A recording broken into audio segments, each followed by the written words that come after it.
show you in this video the next part of the knit along for this Wonderland shawl. In the last video at the beginning to start the knit along, I showed you the center and all the way out to this part where you start to see rings. So that's what we did last week. And maybe it took you more than a week, or maybe you're knitting this later, but it doesn't matter. This is the beginning part. So cast on, chart A, chart B, and then we have chart C and D alternating all around. And we finish that part, we get up to the rings. This week for the second part of the knit along, we're going to start here. I'm going to do 3 rings. 2 of them are the same. And we're starting out with about 380 something stitches. And we're going to end up with 500 and something, I think. So there's a lot of knitting here, a lot more than there was here where we had, 8, 16, 48 stitches, so forth. We get out here, we're going to have about 700. So that's what we're doing. Looks like a smaller part, but it's actually going to be as much or more knitting than we did before. Okay, so we've got this simple ring before and after this part with little chevrons and big holes in it. So let me show you how that works.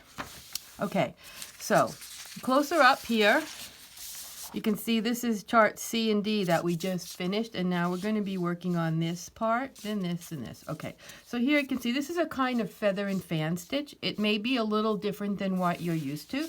The instructions are here. It's a multiple of 13 stitches, and the instructions are here in text. I didn't bother to chart it because it's very, very simple. I'll walk you through it. Okay, so we've got those rows there, multiple of 13, and you're going to put markers in like that. So the markers will be separating the repeats, and then that makes it really easy. So every 13 stitches. I know that's a lot of markers. You can just make them out of tying a piece of yarn around your finger and putting a string loop in if you don't have that many nice markers laying around. Okay, so here it is, round 1, SSK, so we've got a decrease right here. Knit 9, knit 2 together. So it's just plain knitting between the decreases. You can see where that starts right here. Just decrease, then bunch of stockinette stitch, decrease. Then we have a plain round, just knit all the way around. Every other round is just plain. Okay, so we decreased 2 stitches in there, but we didn't increase any. So the second working round, round 3 on the instructions is SSK, knit 7, knit 2 together. So we have less stitches between the markers. But if you have markers, you just SSK, knit to the last 2 stitches before the next marker, knit 2 together. You don't even have to count if you don't want. Plain round. Then we have this pattern round. So we're going to still do SSK, then we're going to go yarn over, knit 1, yarn over, knit 1, yarn over, knit 1, yarn over, knit 1, yarn over, knit 2 together. And then you see the ridge there? That round is a purl round. That's what makes that little ridge show up above the yarn overs. And then that's it. You just do that over and over again. So only 1 round with yarn overs out of the 6 round repeat. And if you have those markers in, you can see exactly where to put the decreases. So we're going to do that. We come do something else. We're going to come back to this. We're going to have a multiple of 13 again up at the top there. We're at repeats again, see? Sorry, pull that down. We're at repeats again, but we're going to have more multiples of 13 because this chart has increases in it. So let me show you that. After and before we do the feather and fan, and it's marked in there where you do it, multiple of 13, work, feather, and fan. And then, you'll see that in another place, multiple of 13, here you go, knit, feather, and fan. So wherever you see that, that's what you'll be doing. In between those, we have other charts. So this is the next chart you'll have, chart E.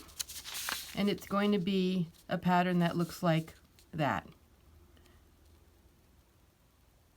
So there is something to watch out for here. See those big holes? That's here and here, and here and here.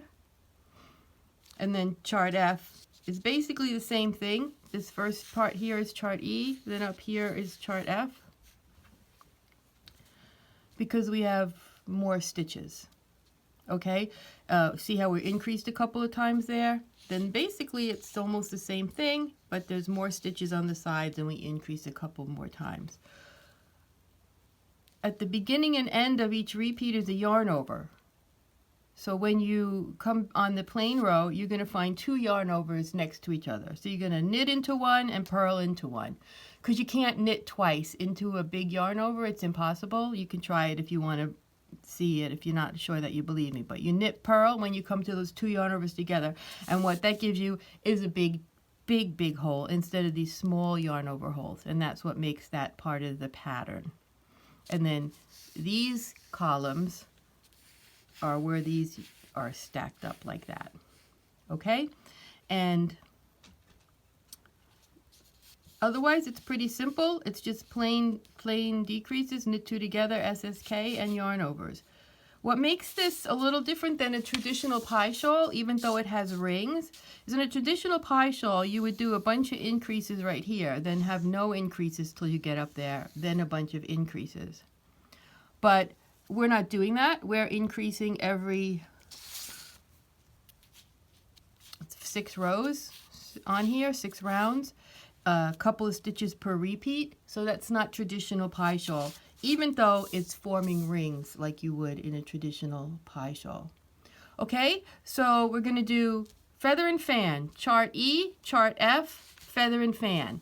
And I'll have a PDF in your Ravelry library that goes along with this, so you can look up a little tutorials to go with it, as well as the whole pattern. That's it for this part of the knit along. It's really easy lace, so for those of you who are new at lace knitting, I'm glad you're here, because this is fairly simple as far as lace goes. We're past the hardest parts of the pattern. We just have a lot of stitches now. All right, that's it. Bye.